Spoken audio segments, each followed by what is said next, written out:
Jungle.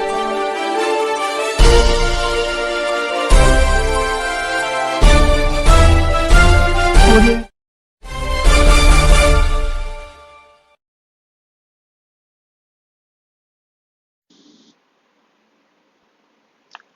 सत श्री अकाल जी।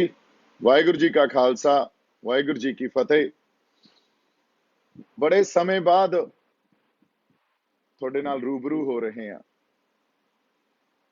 रूबरू भी इस करके होना बड़ा जरूरी है। सब तो पहला उन्हां सारियां रूहां दा, शख्सियतां दा, साडियां भैणां दा, मावां दा, साडे भरावां दा मैं दिलों मैं ऋणी हाँ। देण नहीं दे सकदा जिन्हां ने मैनू इन्ना प्यार दिता, ਜਿਹੜੇ सच दे नाल खड़े। ते मैं शब्दां च बयान नहीं कर सकदा।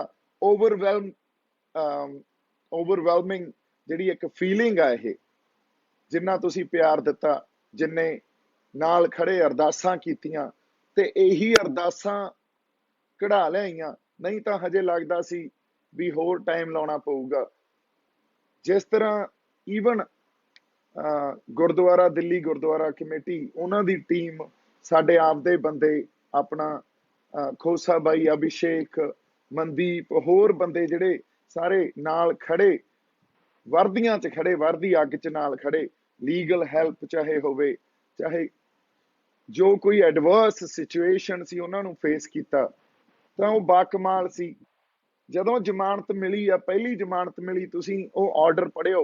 ਆਉਣ ਵਾਲੇ ਸਮੇਂ ਤੱਕ ਐਗਜ਼ਾਮਪਲ ਦਿੱਤੇ ਜਾਣਗੇ ਉਸ ਆਰਡਰ ਦੇ, ਜਿੱਥੇ ਆਪਾਂ ਇਹ ਕਿਹਾ ਝੂਲ ਦੇ ਨਿਸ਼ਾਨ ਰਹਿਣ ਪੰਥ ਮਹਾਰਾਜ ਦੇ, ਦੇਗ ਤੇਗ ਫਤਿਹ ਪੰਥ ਕੀ ਜੀਤ, ਰਾਜ ਕਰੇਗਾ ਖਾਲਸਾ।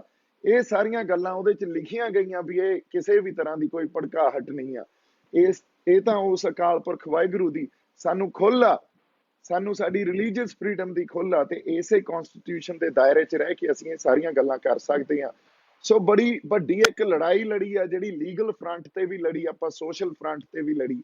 ਇਸ ਕਰਕੇ ਉਹ ਸਾਰੀਆਂ ਸ਼ਖਸੀਅਤਾਂ ਦਾ ਮੈਂ ਬੜਾ ਦਿਲੋਂ ਰਿਣੀ ਆ। ਧੰਨਵਾਦ ਤਾਂ ਬੜਾ ਛੋਟਾ ਜਿਹਾ ਲਫ਼ਜ਼ ਹੋਊਗਾ। ਔਰ ਤੁਹਾਨੂੰ ਸਾਰਿਆਂ ਨੂੰ ਮਿਲਾਂਗੇ, ਮੇਰਾ ਬੜਾ ਜੀ ਕਰਦਾ ਸਭ ਨੂੰ ਜਾ ਜਾ ਕੇ ਮਿਲਾਂ। ਪਰ ਇਸ ਟਾਈਮ ਸਿਚੁਏਸ਼ਨ ਆ ਜਿਹੜੀ, ਉਹ ਸਿਚੁਏਸ਼ਨ ਪੈਂਡਮਿਕ ਜਾਂ ਕਹਿ ਲਓ ਮਹਾਮਾਰੀ ਚੱਲ ਰਹੀ ਆ। ਲੋਕ ਆਪਣੀਆਂ ਜ਼ਿੰਦਗੀਆਂ ਖੋ ਰਹੇ ਆ। ਸੋ ਉਹਨਾਂ ਦੇ ਪਰਿਵਾਰਾਂ ਨਾਲ ਖੜਨਾ, ਜਾਂ ਜਿਹੜੇ ਸਾਡੇ ਕਿਸਾਨੀ ਸੰਘਰਸ਼ 'ਚ ਸਾਡੇ ਬੰਦੇ ਸਾਥ ਛੱਡ ਗਏ, ਉਹ ਕਿਵੇਂ ਛੱਡ ਗਏ? ਸਰਕਾਰ ਦੀਆਂ ਇਹਨਾਂ ਹੁਕਮਰਾਨਾਂ ਦੀਆਂ ਮਾੜੀਆਂ ਨੀਤੀਆਂ ਕਰਕੇ, ਜੋ ਇਹਨਾਂ ਨੇ ਜ਼ੁਲਮ ਸਾਡੇ ਤੇ ਕੀਤੇ ਆ, ਉਸ ਕਰਕੇ ਉਹ ਸਰੀਰ ਵਿਛੋੜਾ ਦੇ ਗਏ। ਉਹਨਾਂ ਸਾਰੇ ਬੰਦਿਆਂ ਦੇ ਘਰੇ ਜਾ ਕੇ ਉਹਨਾਂ ਦੇ ਪਰਿਵਾਰਾਂ ਨਾਲ ਬੈਠੀਏ। ਪਰ ਸਿਚੁਏਸ਼ਨ ਥੋੜੀ ਜਿਹੀ ਠੀਕ ਹੋ ਲੈਣ ਦਿਓ। ਹਜੇ ਸਾਨੂੰ ਇੱਕ ਪਾਸੇ ਸਾਡਾ ਕਿਸਾਨੀ ਸੰਘਰਸ਼ ਚੱਲ ਰਿਹਾ, ਦੂਜੇ ਪਾਸੇ ਜਿਹੜੀ ਆ ਮਹਾਮਾਰੀ ਚੱਲ ਰਹੀ ਆ। ਇਹ ਦੋਨਾਂ ਸਿਚੁਏਸ਼ਨਸ ਨਾਲ ਨਜਿੱਠਣਾ, ਇਹਨਾਂ ਦੋਨਾਂ ਦੀ ਆਪਾਂ ਗੱਲ ਵੀ ਕਰਾਂਗੇ। ਗੱਲਾਂ ਬਹੁਤ ਆ ਕਰਨ ਨੂੰ, ਉਹਨਾਂ ਗੱਲਾਂ ਨੂੰ ਆਪਾਂ ਸਮੇਂ ਤੋਂ ਅੱਗੇ ਵੀ ਲੈ ਕੇ ਆਵਾਂਗੇ, ਕਰਾਂਗੇ ਵੀ। ਪਰ ਇਸ ਟਾਈਮ ਜਿਹੜੀ ਲੜਾਈ ਅਸੀਂ ਵਿੱਢੀ ਸੀ, ਸਾਡੀ ਹੋਂਦ ਦੀ ਲੜਾਈ, ਉਹੀ ਸੰਘਰਸ਼ ਹਜੇ ਵੀ ਚੱਲ ਰਿਹਾ।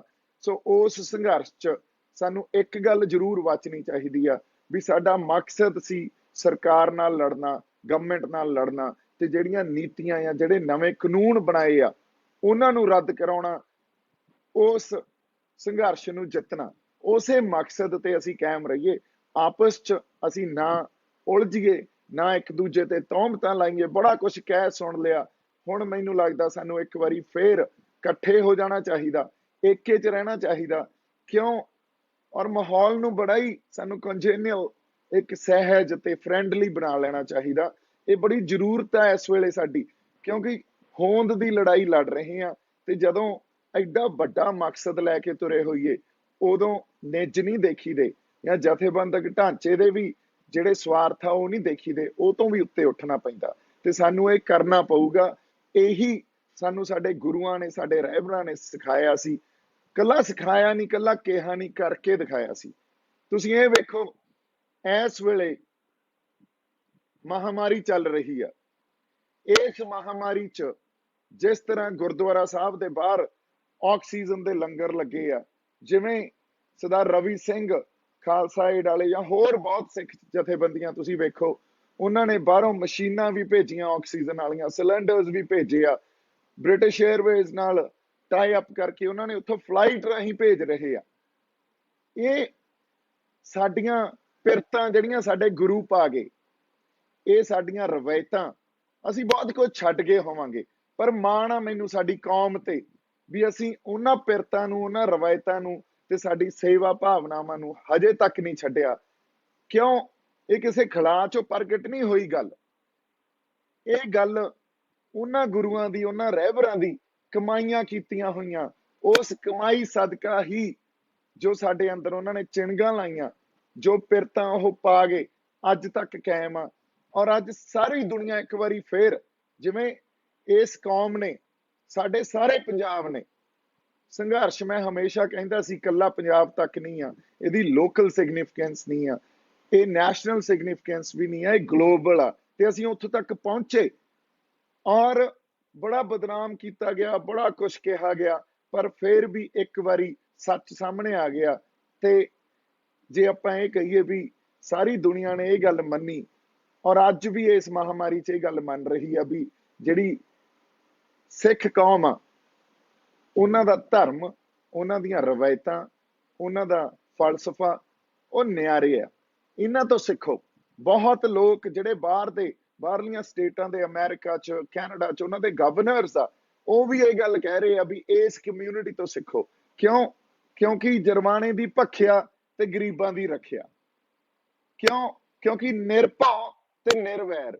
ਨਾ ਤਾਂ ਅਸੀਂ ਕਦੇ ਕਿਸੇ ਨਾਲ ਵੈਰ ਪਾਲਿਆ, ਨਿੱਜ ਲਈ ਤਾਂ ਅਸੀਂ ਲੜੇ ਹੀ ਨਹੀਂ ਨਾ, ਹਮੇਸ਼ਾ ਲੜੇ ਆ ਤਾਂ ਇੱਕ ਬਹੁਤ ਵੱਡੇ ਪਰਪਸ ਲਈ ਲੜੇ ਆ। ਇਹੀ ਜਿਹੜੀ ਗੱਲ ਆ ਸਾਨੂੰ ਨਿਆਰਾ ਬਣਾਉਂਦੀ ਆ। ਪਰ ਇਸ 'ਚ ਇਹ ਗੱਲ ਨਹੀਂ ਵੀ ਦੂਜਿਆਂ ਨੂੰ ਕਿਤੇ ਆਪਾਂ ਘੱਟ ਲੀਕਦੇ ਆ, ਦੂਜੇ ਵੀ ਸਾਡੇ ਹੀ ਆ, ਇਹ ਸਾਰੀ ਇਨਸਾਨੀਅਤ ਹੀ ਸਾਡੀ ਆ। ਕਿਉਂਕਿ ਮਾਨਸ ਕੀ ਜਾਤ ਸਭੇ ਇੱਕੋ ਪਹਿਚਾਨ, ਬੋ ਦਾ ਸੁਨੇਹਾ ਹੀ ਸਾਡੇ ਰਹਿਬਰਾਂ ਨੇ, ਸਾਡੇ ਗੁਰੂਆਂ ਨੇ ਦਿੱਤਾ।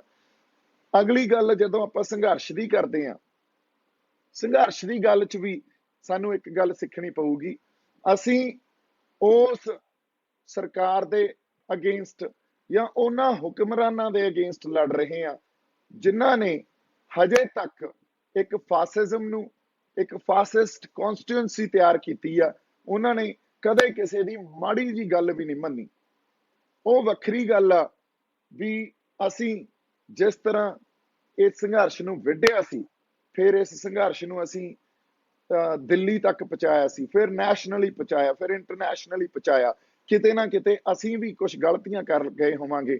ਸਾਡੀ ਲੀਡਰਸ਼ਿਪ ਨੂੰ ਚਾਹੀਦਾ ਉਹਨਾਂ ਗਲਤੀਆਂ ਨੂੰ ਵੀ ਐਕਸੈਪਟ ਕਰਨ, ਉਹਨਾਂ ਗਲਤੀਆਂ ਨੂੰ ਐਕਸੈਪਟ ਕਰਕੇ ਹਜੇ ਵੀ ਅਸੀਂ ਇੱਕ ਦੂਜੇ ਨੂੰ ਸਪੇਸ ਦਈਏ, ਇੱਕ ਦੂਜੇ ਨੂੰ ਸਪੇਸ ਦੇ ਕੇ ਇਕੱਠੇ ਲੜਨ ਦੀ ਜਾਂਚ ਆ ਜਿਹੜੀ ਸਾਨੂੰ ਉਹ ਆਉਣੀ ਚਾਹੀਦੀ ਆ। ਏਕਾ ਰੱਖ ਕੇ ਲੜਨ ਦੀ ਜਾਂਚ ਸਾਨੂੰ ਆਉਣੀ ਚਾਹੀਦੀ ਆ। ਜੇ ਅਸੀਂ ਇਹ ਨਹੀਂ ਸਿੱਖਾਂਗੇ ਫਿਰ ਅਸੀਂ ਹਮੇਸ਼ਾ ਵਾਂਗੂ, ਕਿਉਂਕਿ ਪੰਜਾਬ 'ਚ ਬੜੀ ਤਰ੍ਹਾਂ ਔਰ ਬਹੁਤ ਸਮੇਂ ਤੋਂ ਸਮੇਂ ਮਾਸ ਇਰਪਸ਼ਨਸ ਹੋਈਆਂ, ਲੋਕਾਂ ਨੇ ਕਦੇ ਪਿੱਠ ਨਹੀਂ ਦਿਖਾਈ, ਪਰ ਲੀਡਰਸ਼ਿਪ ਹਮੇਸ਼ਾ ਪਿੱਠ ਦਿਖਾਉਂਦੀ ਰਹੀ। ਇਹਦੇ ਬੜੇ ਕਾਰਨ ਹੋ ਸਕਦੇ ਆ।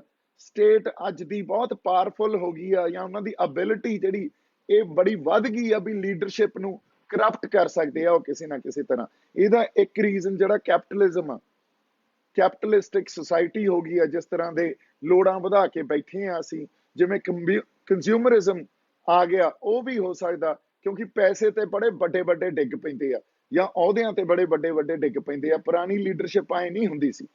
ਮੈਂ ਤੁਹਾਨੂੰ ਇੱਕ ਐਗਜ਼ਾਮਪਲ ਦਿੰਨਾ, ਜਦੋਂ ਆਜ਼ਾਦੀ ਦੀ ਲੜਾਈ ਲੜੀ ਜਾ ਰਹੀ ਸੀ ਨਾ, ਉਦੋਂ ਨਰਮ ਖਿਆਲੀਏ ਵੀ ਸੀ ਤੇ ਗਰਮ ਖਿਆਲੀਏ ਵੀ ਸੀ। ਉਦੋਂ ਬੱਬਰ ਅਕਾਲੀ ਵੀ ਸੀ ਤੇ ਸਾਡੇ ਗਦਰੀ ਬਾਬੇ ਵੀ ਸੀ। ਉਦੋਂ ਭਗਤ ਸਿੰਘ, ਸਰਦਾਰ ਭਗਤ ਸਿੰਘ ਵਰਗੇ, ਸਰਦਾਰ ਕਰਤਾਰ ਸਿੰਘ ਸਰਾਭੇ ਵਰਗੇ ਵੀ ਸੀ ਤੇ ਗਾਂਧੀ ਵਰਗੇ ਵੀ ਸੀ। ਪਰ ਇੱਕ ਗੱਲ ਸਾਨੂੰ ਵਾਚਣੀ ਜਾਂ ਸਿੱਖਣੀ ਉੱਥੋਂ ਚਾਹੀਦੀ ਆ, ਹਰ ਬੰਦੇ ਨੇ ਇੱਕ ਦੂਜੇ ਨੂੰ ਸਪੇਸ ਦਿੱਤੀ ਹੋਈ ਸੀ। ਉਹਨਾਂ ਨੇ ਆਜ਼ਾਦੀ ਦੀ ਲੜਾਈ ਸਾਰੇ ਲੜ ਰਹੇ ਸੀ, ਪਰ ਉਹਨਾਂ ਦਾ ਪਰਸਪੈਕਟਿਵ ਸਾਰਿਆਂ ਦਾ ਵੱਖਰਾ ਵੱਖਰਾ ਸੀ। ਜੇ ਤੁਸੀਂ ਦੇਖੋ, ਮੈਂ ਇੱਕ ਛੋਟੀ ਜਿਹੀ ਐਗਜ਼ਾਮਪਲ ਹੋਰ ਦਿੰਨਾ, ਜਦੋਂ ਮਹਾਤਮਾ ਗਾਂਧੀ ਆਜ਼ਾਦੀ ਦੀ ਲੜਾਈ ਲੜ ਰਹੇ ਸੀ, ਉਹਨਾਂ ਨੂੰ ਆਏ ਸੀ ਵੀ ਅੰਗਰੇਜ਼ਾਂ ਨੂੰ ਇਸ ਧਰਤੀ ਤੋਂ ਜਿੰਨਾ ਛੇਤੀ ਹੋ ਜੇ ਕੱਢਿਆ ਜਾਵੇ। ਔਰ ਉਵੇਂ ਹੀ ਜਦੋਂ ਸਦਾ ਭਗਤ ਸਿੰਘ ਹੋਰੇ ਲੜ ਰਹੇ ਸੀ, ਉਹਨਾਂ ਦਾ ਪਰਸਪੈਕਟਿਵ ਉਦੋਂ ਥੋੜਾ ਜਿਹਾ ਵੱਡਾ ਸੀ। ਉਹਨਾਂ ਦਾ ਪਰਸਪੈਕਟਿਵ ਇਹ ਸੀ ਵੀ ਅਸੀਂ ਇਕੱਲੇ ਅੰਗਰੇਜ਼ਾਂ ਨੂੰ ਨਹੀਂ ਕੱਢਣਾ, ਪਰ ਇੱਥੇ ਜਿਹੜਾ ਪੋਲੀਟੀਕਲ ਸਟਰਕਚਰ ਆ, ਪੋਲੀਟੀਕਲ ਸਿਸਟਮ ਆ, ਕਿਉਂਕਿ ਅਲੀਟ ਬੈਠਿਆ ਹੋਇਆ, ਅਸੀਂ ਉਹਨਾਂ ਨੂੰ ਵੀ ਇਸ ਪੋਲੀਟੀਕਲ ਸਟਰਕਚਰ ਦਾ ਵੀ ਫੇਰ ਬਦਲ ਕਰਨਾ, ਇਹਨੂੰ ਕੰਪਲੀਟਲੀ ਚੇਂਜ ਕਰਨਾ, ਤਾਂ ਕਿ ਇਸ ਅਲੀਟ ਨੂੰ ਇਸ ਪੋਲੀਟੀਕਲ ਸਟਰਕਚਰ ਚੋਂ ਕੱਢਿਆ ਜਾ ਸਕੇ। ਹਾਲਾਂਕਿ ਜਦੋਂ ਆਜ਼ਾਦੀ ਮਿਲੀ ਉਦੋਂ ਅਲੀਟ ਨੂੰ ਤਾਂ ਨਹੀਂ ਕੱਢਿਆ ਗਿਆ, ਬ੍ਰਿਟਿਸ਼ ਜਾਂ ਗੋਰੇ ਅਲੀਟ ਚਲੇ ਗਏ, ਸਾਡੇ ਵਾਲੇ ਅਲੀਟਾਂ ਨੇ ਕੁਰਸੀਆਂ ਸਾਂਭ ਲੀਆਂ। ਸੋ ਪਰਸਪੈਕਟਿਵ ਵੱਖਰੇ ਵੱਖਰੇ ਹੋ ਸਕਦੇ ਆ, ਇੱਕ ਦੂਜੇ ਨੂੰ ਸਪੇਸ ਦੇਣਾ ਸਿੱਖੀਏ ਤੇ ਇੱਕ ਮਕਸਦ ਲਈ ਅਸੀਂ ਇਕੱਠੇ ਹੋ ਕੇ ਲੜਨਾ ਸਿੱਖੀਏ। ਐਵੇਂ ਹੀ ਬਿਨਾਂ ਸਪੇਸ ਦਿੱਤੇ ਤੌਹਮਤਾਂ ਲਾਉਣੀਆਂ ਵੀ ਫਲਾਨਾ ਤਾਂ ਸਰਕਾਰ ਦਾ ਬੰਦਾ, ਫਲਾਨਾ ਬੀਜੇਪੀ ਦਾ ਬੰਦਾ, ਜਾਂ ਫਲਾਨਾ ਅਕਾਲੀਆਂ ਦਾ ਬੰਦਾ, ਜਾਂ ਕਾਂਗਰਸ ਦਾ ਬੰਦਾ, ਇਹਨਾਂ ਗੱਲਾਂ 'ਚ ਕੋਈ ਦਮ ਨਹੀਂ। ਅਸੀਂ ਕਦੇ ਵੀ ਫਿਰ ਜਿਹੜਾ ਮਕਸਦ ਲੈ ਕੇ ਤੁਰੇ ਆ, ਉਸ ਮਕਸਦ ਜਾਂ ਉਸ ਮੰਤਵ ਨੂੰ ਅਚੀਵ ਨਹੀਂ ਕਰ ਸਕਾਂਗੇ ਤੇ ਮਾਤ ਖਾ ਜਾਾਂਗੇ।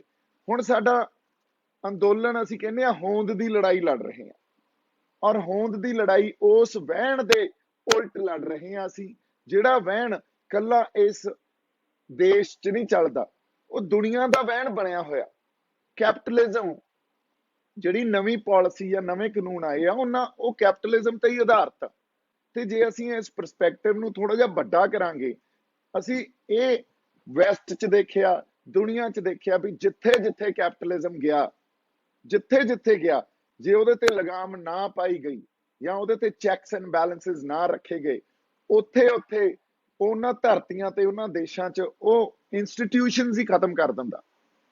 ਫੈਮਿਲੀ ਇੰਸਟੀਟਿਊਸ਼ਨਸ ਖਤਮ ਕਰ ਦਿੰਦਾ, ਇਹ ਆਪਾਂ ਵੈਸਟ 'ਚ ਦੇਖ ਲਿਆ। ਰਿਲੀਜੀਅਸ ਇੰਸਟੀਟਿਊਸ਼ਨਸ ਖਤਮ ਕਰ ਦਿੰਦਾ, ਫਿਰ ਕਲਚਰਲ ਇੰਸਟੀਟਿਊਸ਼ਨਸ ਖਤਮ ਕਰ ਦਿੰਦਾ। ਤੇ ਸਾਡਾ ਕਲਚਰ, ਆਪਾਂ ਜੇ ਹੋਂਦ ਦੀ ਐਗਜ਼ਿਸਟੈਂਸ਼ੀਅਲ ਕ੍ਰਾਈਸਿਸ ਨਾਲ ਅਸੀਂ ਜੂਝ ਰਹੇ ਹਾਂ, ਹੋਂਦ ਦੀ ਲੜਾਈ ਲੜ ਰਹੇ ਹਾਂ, ਤਾਂ ਸਾਨੂੰ ਪਹਿਲੀ ਗੱਲ ਇਹ ਸਮਝਣੀ ਪਊਗੀ ਵੀ ਜੇ ਅਸੀਂ ਅੱਜ ਮਹਾਮਾਰੀ 'ਚ ਆਕਸੀਜਨ ਦੇ ਲੰਗਰ ਲਾਏ ਹੋਏ ਆ ਨਾ, ਜਾਂ ਅੰਦੋਲਨ 'ਚ ਜਿਸ ਤਰ੍ਹਾਂ ਅਸੀਂ ਸੇਵਾ ਕੀਤੀ ਆ, ਜਿਸ ਤਰ੍ਹਾਂ ਸੰਗਤ ਨੇ, ਸਾਰੀ ਕੌਮ ਨੇ, ਪੰਜਾਬੀਆਂ ਨੇ, ਸਾਡੇ ਹਰਿਆਣੇ ਵਾਲਿਆਂ ਨੇ ਸੇਵਾ ਕੀਤੀ ਹੈ, ਇਹ ਸਾਡਾ ਕਲਚਰ। ਅਸੀਂ ਇਸ ਕਲਚਰ ਨੂੰ, ਇਹ ਸਾਰੇ ਸਾਡੀਆਂ ਰਵਾਇਤਾਂ ਨੂੰ ਹੀ ਗਵਾਲ ਗਏ, ਇਹ ਤਾਂ ਮਨਜ਼ੂਰ ਨਹੀਂ ਹੈ ਨਾ। ਇਸੇ ਲਈ ਜਦੋਂ ਇਨਸਾਨ ਜਾਂ ਉਹ ਬੰਦੇ, ਮੈਂ ਹਮੇਸ਼ਾ ਉਹਨਾਂ ਨੂੰ ਇੱਕ ਨਵਾਂ ਲਫ਼ਜ਼ ਮੈਂ ਸਿੱਖਿਆ, ਉਹਨਾਂ ਨੂੰ ਜਿਹੜੇ ਰਿਬੈਲ ਹੁੰਦੇ ਆ ਜਾਂ ਜਿਹੜੇ ਰੋਮਾਂਟਿਕ ਬੰਦੇ ਹੁੰਦੇ ਆ, ਰੋਮਾਂਟਿਕ ਬੰਦੇ ਆ ਜਿਹੜੇ ਆਪਦੀ ਆਈਡੀਓਲੋਜੀ ਨੂੰ ਇਸ਼ਕ ਕਰਦੇ ਆ, ਜਿਹੜੇ ਆਪਦੇ ਲੋਕਾਂ ਨੂੰ, ਆਪਦੀ ਧਰਤੀ ਨੂੰ ਤੇ ਆਪਦੀਆਂ ਰਵਾਇਤਾਂ ਨੂੰ, ਆਪਦੇ ਸੱਭਿਆਚਾਰ ਨੂੰ, ਜੋ ਫਿਰ ਤਾਂ ਗੁਰੂ ਸਾਹਿਬ ਪਾ ਗਏ ਸੀ, ਉਹਨਾਂ ਨੂੰ ਇਸ਼ਕ ਕਰਦੇ ਆ। ਉਹਨਾਂ ਰੋਮਾਂਟਿਕ ਬੰਦਿਆਂ ਨੂੰ ਫਿਰ ਖੜਾ ਹੋਣਾ ਪੈਂਦਾ, ਉਹਨਾਂ ਨੂੰ ਆਵਾਜ਼ ਬੁਲੰਦ ਕਰਨੀ ਪੈਂਦੀ ਆ, ਤੇ ਅਸੀਂ ਉਹ ਰੋਮਾਂਟਿਕ ਬੰਦੇ ਆ। ਇਸ ਕਰਕੇ ਇਹਨਾਂ ਸਰਕਾਰਾਂ ਦੇ ਖਿਲਾਫ ਹਮੇਸ਼ਾ ਹੀ ਆਪਾਂ, ਜਦੋਂ ਜਦੋਂ ਇਹ ਜ਼ੁਲਮ ਕਰਦੀਆਂ ਰਹਿਣਗੀਆਂ, ਜਦੋਂ ਜਦੋਂ ਇਹ ਆਪਦੀਆਂ ਨੀਤੀਆਂ ਘੜਨਗੀਆਂ ਵੀ ਸਾਡਾ ਸੱਭਿਆਚਾਰ, ਸਾਡੀ ਹੋਂਦ ਖਤਰੇ 'ਚ ਆਵੇ, ਅਸੀਂ ਆਵਾਜ਼ ਬੁਲੰਦ ਕਰਦੇ ਰਹਾਂਗੇ। ਫੈਜ਼ ਸਾਹਿਬ ਨੇ ਇੱਕ ਬੜੀ ਬਿਊਟੀਫੁਲ ਨਜ਼ਮ ਲਿਖੀ ਸੀ, ਤੇ ਉਹ ਮੈਂ ਤੁਹਾਡੇ ਨਾਲ ਸ਼ੇਅਰ ਵੀ ਕਰਦਾ। हम देखेंगे, लाजिम है कि हम भी देखेंगे वो दिन के जिसका वादा है, जो लोहे अजल में लिखा है हम देखेंगे, लाजिम में हम भी देखेंगे। जब जुल्मों सितम के कोहे गरा रूई की तरह उड़ जाएंगे, ये हम माकूमों के पांव तले ये धरती धर धर धड़केगी, और अहले हकम के सर ऊपर जब बिजली कड़कड़ कड़केगी, हम देखेंगे, लाजिम है हम भी देखेंगे। बस नाम रहेगा अल्लाह का, बस नाम रहेगा अल्लाह का, वाहिगुरु दा, राम दा, बस नाम रहेगा अल्लाह का, जो गायब भी है हाजिर भी, जो मंजिर भी है नाजिर भी, उठेगा अनहल हक का नारा, जो मैं भी हूं और तुम भी हो, और राज करेगा खलके खुदा, जो मैं भी हूं और तुम भी हो, हम देखेंगे, लाजिम है हम भी देखेंगे। सो एक गल लाजिम आप देखांगे, सब ताज उछाले जाएंगे, सब तख्त उखाड़े जाएंगे, लाजिम है हम भी देखेंगे। सो गल ਇੱਥੋਂ ਹੀ ਜ਼ਾਹਿਰ ਹੋ ਜਾਂਦੀ ਆ। ਅਸੀਂ ਇਹਨਾਂ ਸਰਕਾਰਾਂ ਦੇ ਖਿਲਾਫ ਲੜਦੇ ਰਹਾਂਗੇ, ਆਪਦੀ ਆਵਾਜ਼ ਬੁਲੰਦ ਕਰਦੇ ਰਹਾਂਗੇ। ਇਹ ਸੰਘਰਸ਼ੀ ਬੰਦਿਆਂ ਦੀ ਇਹ ਧਰਮ ਆ, ਉਹਨਾਂ ਦਾ ਰੋਮਾਂਸ ਆ। ਪਰ ਇੱਕ ਗੱਲ ਬੜੀ ਜ਼ਰੂਰੀ ਆ, ਮਾਹੌਲ ਨੂੰ ਸਹਿਜ ਬਣਾਈਏ। ਇੱਕ ਦੂਜੇ ਦੇ ਅਗੇਂਸਟ ਅਸੀਂ ਕੋਈ ਹੁਣ ਬਿਆਨਬਾਜ਼ੀ ਜਾਂ ਭਾਸ਼ਾ 'ਚ ਜਿਹੜਾ ਤਰੀਕਾ ਸਲੀਕਾ ਅਸੀਂ ਭੁੱਲ ਜਾਂਦੇ ਆ, ਉਹ ਨਾ ਕਰੀਏ। ਕਿਸਾਨ ਜਿਹੜੇ ਸਾਡੇ ਆਗੂ ਆ, ਉਹ ਪ੍ਰੋਗਰਾਮ ਦੇਣ, ਉਸ ਪ੍ਰੋਗਰਾਮ ਤੇ ਡਟ ਕੇ ਪਹਿਰਾ ਦੇਣ, ਆਪਦੀ ਜ਼ਿੰਮੇਵਾਰੀ ਨੂੰ ਸਮਝਣ। ਅਸੀਂ ਉਹਨਾਂ ਦੇ ਨਾਲ ਆ, ਉਹਨਾਂ ਦੇ ਸੋਲਜਰ ਆ। 2-3 ਦਿਨ ਮੈਂ ਪੰਜਾਬ ਤੋਂ ਇੱਥੇ ਮੁੰਬਈ ਆ ਗਿਆ ਸੀ, ਕਿਉਂਕਿ ਲੰਮਾ ਸਮਾਂ ਸਭ ਕੁਝ ਬੰਦ ਪਿਆ ਸੀ। ਘਰ ਵੀ ਬੰਦ ਪਿਆ, ਮੇਰੀ ਕਾਰ ਵੀ ਨਹੀਂ ਸਟਾਰਟ ਹੋ ਰਹੀ ਸੀ, ਹਾਲਾਂਕਿ ਇੱਕ ਹੋ ਗਈ, ਦੂਜੀ ਤਾਂ ਜਮਾ ਹੀ ਨਹੀਂ ਹੋ ਰਹੀ ਸੀ। ਫਿਰ ਆਲਮ ਇਹ ਆ ਵੀ ਇੱਥੇ ਜਿਹਨੂੰ ਵੀ ਫੋਨ ਕਰਦਾ, ਉਹ ਹੈਲੋ ਸੁਣ ਕੇ ਜਾਂ ਮੇਰੀ ਆਵਾਜ਼ ਪਛਾਣ ਕੇ ਹੀ ਕੱਟ ਦਿੰਦਾ। ਕਿੱਡਾ ਵੱਡਾ ਤੇ ਸਟਰੋਂਗ ਨੈਰੇਟਿਵ ਚਲਾਇਆ ਗਿਆ, ਜਿਹੜਾ ਮੇਰੇ ਖਿਲਾਫ ਇਹਨਾਂ ਨੇ ਚਲਾਇਆ। ਪਰ ਕੋਈ ਨਹੀਂ, ਇਹਨਾਂ ਸਾਰੀਆਂ ਗੱਲਾਂ ਨਾਲ ਜੂਝਿਆ ਜਾਊਗਾ ਜਦੋਂ ਤੱਕ ਤੁਸੀਂ ਬੈਠੇ ਹੋ। ਤੁਹਾਡਾ ਪਿਆਰ ਆ, ਤੁਹਾਡੀਆਂ ਅਰਦਾਸਾਂ, ਉਦੋਂ ਤੱਕ ਮੈਂ ਹੌਸਲੇ 'ਚ ਆ ਤੇ ਹਮੇਸ਼ਾ ਹੀ ਹੌਸਲੇ 'ਚ ਰਹਾਂਗੇ। ਸਾਡੀ ਜਿਹੜੀ ਇੱਕ ਰਵਾਇਤ ਆ ਜਾਂ ਪਿਰਤਾਂ ਜਿਹੜੀਆਂ ਗੁਰੂ ਸਾਹਿਬਾਂ ਨੇ ਪਾਈਆਂ ਹੋਈਆਂ, ਉਹਨਾਂ ਨੂੰ ਅਸੀਂ ਆਪਦੇ ਅੰਦਰ ਜਿਉਂਦੇ ਰੱਖੀਏ। ਉਸ ਗੱਲ ਨੂੰ, ਉਹਨਾਂ ਫਲਸਫਿਆਂ ਨੂੰ ਅਸੀਂ ਕਦੇ ਨਾ ਭੁੱਲੀਏ। ਗੁਰੂ ਸਾਹਿਬ ਦੀ ਯਾਦ ਆਪਦੇ ਅੰਦਰ ਜਿਉਂਦੇ ਰੱਖੀਏ, ਕਿਉਂਕਿ ਉਹੀ ਸਾਨੂੰ ਤਾਕਤ ਦਿੰਦੀ ਆ, ਉਹੀ ਸਾਨੂੰ ਇੱਕ ਚੰਗਾ ਇਨਸਾਨ ਬਣਾਉਂਦੀ ਆ। ਤੇ ਇੰਨੀਆਂ ਕੁ ਗੱਲਾਂ ਅੱਜ ਤੁਹਾਡੇ ਨਾਲ ਕਰਨੀਆਂ ਸੀ। ਇੱਕ ਵਾਰੀ ਫੇਰ ਜਿਨ੍ਹਾਂ ਨੇ ਅਰਦਾਸਾਂ ਕੀਤੀਆਂ ਮੇਰੇ ਲਈ, ਪਿਆਰ ਦਿੱਤਾ, ਉਹਨਾਂ ਦਾ ਮੈਂ ਰਿਣੀ ਰਹਾਂਗਾ। ਉਹਨਾਂ ਨੂੰ ਬਹੁਤ ਛੇਤੀ ਮਿਲਾਂਗੇ। ਅਗਲਾ ਆਪਾਂ ਮੋਰਚੇ 'ਚ ਕਦੋਂ ਜਾਣਾ ਜਾਂ ਉੱਥੇ ਆਪਾਂ ਕੋਈ ਜੋ ਪਲਾਨ ਕਰਨਾ, ਪਿੰਡਾਂ 'ਚ ਜਾ ਕੇ ਸਾਡੇ ਉਹਨਾਂ ਸਾਰੇ ਬੰਦਿਆਂ ਨੂੰ ਮਿਲਣਾ, ਉਹਨਾਂ ਨਾਲ ਬਹਿ ਕੇ ਗੱਲਾਂ ਕਰਨੀਆਂ, ਉਹ ਵੀ ਬੜੀ ਛੇਤੀ ਇਹ ਗੱਲ ਆਪਾਂ ਸਾਹਮਣੇ ਲੈ ਕੇ ਆਵਾਂਗੇ, ਦੱਸਾਂਗੇ, ਸਾਰੀ ਸੰਗਤ ਨਾਲ ਸਾਂਝੀ ਕਰਾਂਗੇ। ਬਾਕੀ ਕਈ ਬੰਦਿਆਂ ਨੂੰ ਕਿਸੇ ਤਰ੍ਹਾਂ ਦਾ ਗੁੱਸਾ ਹੋ ਸਕਦਾ, ਉਹਨਾਂ ਦਾ ਗੁੱਸਾ ਵੀ ਸਿਰ ਮੱਥੇ, ਕੋਈ ਗੱਲ ਨਹੀਂ। ਆਪਦੇ ਬੰਦੇ ਗੁੱਸੇ ਵੀ ਹੋ ਜਾਂਦੇ ਆ, ਉਹਨਾਂ ਦਾ ਹੱਕ ਆ। ਹੌਲੀ ਹੌਲੀ ਉਹਨਾਂ ਨੂੰ ਵੀ ਆਪਾਂ ਪਿਆਰ ਨਾਲ ਮਨਾ ਲਾਂਗੇ। ਬੜੀ ਤਰ੍ਹਾਂ ਦੀਆਂ ਗਲਤ ਫਹਿਮੀਆਂ ਹੋ ਸਕਦੀਆਂ, ਬੜੇ ਲੋਕਾਂ ਨੂੰ ਹੋਈਆਂ, ਹੁਣ ਉਹ ਵੀ ਸਮੇਂ ਨਾਲ ਦੂਰ ਹੋ ਜਾਣਗੀਆਂ। ਹੋਰ ਕੋਈ ਹੱਲ ਨਹੀਂ ਹੁੰਦਾ। ਕਈ ਵਾਰੀ ਉਹ ਮਨ 'ਚ ਬਸ ਬਿਨਾਂ ਕਿਸੇ ਗੱਲ ਤੋਂ ਗੱਲ ਲੈ ਕੇ ਬਹਿ ਜਾਂਦੇ ਆ, ਉਹਦਾ ਆਧਾਰ ਕੁਛ ਨਹੀਂ ਹੁੰਦਾ। ਸੋ ਬੜੀਆਂ ਇਹੋ ਜਿਹੀਆਂ ਗੱਲਾਂ ਵੀ ਮੈਨੂੰ ਲੱਗਦਾ ਸਾਹਮਣੇ ਆਉਣਗੀਆਂ। ਕੋਈ ਨਹੀਂ, ਇਹ ਹਮੇਸ਼ਾ ਹੀ ਰੀਤ ਬਣੀ ਆਈ ਆ ਵੀ ਇੱਕੋ ਵਾਰੀ ਗੱਲ ਨਹੀਂ ਸਮਝ ਆਉਂਦੀ ਹੁੰਦੀ, ਹੌਲੀ ਹੌਲੀ ਸਮੇਂ ਨਾਲ ਸਾਨੂੰ ਗੱਲਾਂ ਸਮਝ ਆਉਂਦੀਆਂ। ਸੋ ਸਮਾਂ ਬੜਾ ਬਲਵਾਨ ਆ, ਬੜੇ ਤਰ੍ਹਾਂ ਦੇ ਜਵਾਬ ਦੇ ਦੂਗਾ। ਇੰਨੀਆਂ ਕੁ ਗੱਲਾਂ ਤੁਹਾਡੇ ਨਾਲ ਕਰਨੀਆਂ ਸੀ। ਮੇਰੇ ਵੱਲੋਂ ਹਮੇਸ਼ਾ ਬਹੁਤ ਸਾਰਾ ਪਿਆਰ ਤੇ ਸਤਿਕਾਰ। ਜਿਉਂਦੇ ਵਸਦੇ ਰਹੋ। ਰਿਣੀ ਰਹਾਂਗਾ ਉਹਨਾਂ ਰੂਹਾਂ ਦਾ, ਉਹਨਾਂ ਸ਼ਖਸੀਅਤਾਂ ਦਾ ਜਿਨ੍ਹਾਂ ਨੇ ਪਿਆਰ ਦਿੱਤਾ, ਜਿਨ੍ਹਾਂ ਨੇ ਅਰਦਾਸਾਂ ਕੀਤੀਆਂ ਮੇਰੇ ਲਈ, ਸਾਡੀਆਂ ਭੈਣਾਂ ਤੇ ਸਾਡੀਆਂ ਮਾਵਾਂ ਦਾ, ਜਿਨ੍ਹਾਂ ਨੇ ਪਾਠ ਸੁੱਖੇ। ਮੈਂ ਹਮੇਸ਼ਾ ਕਹਿਣਾ ਵੀ ਇਹਨਾਂ ਬੰਦਿਆਂ ਦੀ ਦੇਣ ਨਹੀਂ ਦਿੱਤਾ ਜਾ ਸਕਦਾ। ਜੇ ਤੁਸੀਂ ਹੋ ਤਾਂ ਹੌਸਲਾ ਸਾਡੇ 'ਚ, ਤੇ ਉਹਨਾਂ ਗੁਰੂ ਸਾਹਿਬਾਂ ਦੇ ਫਲਸਫਿਆਂ ਤੇ ਚੱਲਣ ਦੀ ਹਿੰਮਤ ਆਉਂਦੀ ਆ। ਇਸੇ ਲਈ ਇੱਕ ਹੋਰ ਗੱਲ ਮੈਂ ਜਿਹੜੀ ਸਾਰਿਆਂ ਨਾਲ ਇਹ ਕਰਨੀ ਸੀ ਵੀ ਬਹੁਤ ਛੇਤੀ ਸਾਰਿਆਂ ਨੂੰ ਮਿਲਾਂਗੇ। ਮੈਂ ਹੋਰ 2-3 ਦਿਨਾਂ 'ਚ ਵਾਪਸ ਪੰਜਾਬ ਜਾਣਾ। ਹਜੇ ਕੇਸ ਵੀ ਚੱਲ ਰਹੇ ਆ 2, ਉਹਨਾਂ ਕੇਸਾਂ ਨੂੰ ਵੀ ਆਪਾਂ ਹੈਂਡਲ ਕਰਾਂਗੇ। ਬਾਕੀ ਵੀ ਕਿਸੇ ਸਾਡੇ ਬੰਦੇ ਨਾਲ ਜੇ ਪੁਲਿਸ ਧੱਕਾ ਕਰਦੀ ਆ ਜਾਂ ਕੇਸ ਪੈਂਦੇ ਆ, ਉਹਨਾਂ ਦੀ ਪੈਰਵਾਈ ਵੀ ਕਰਾਂਗੇ।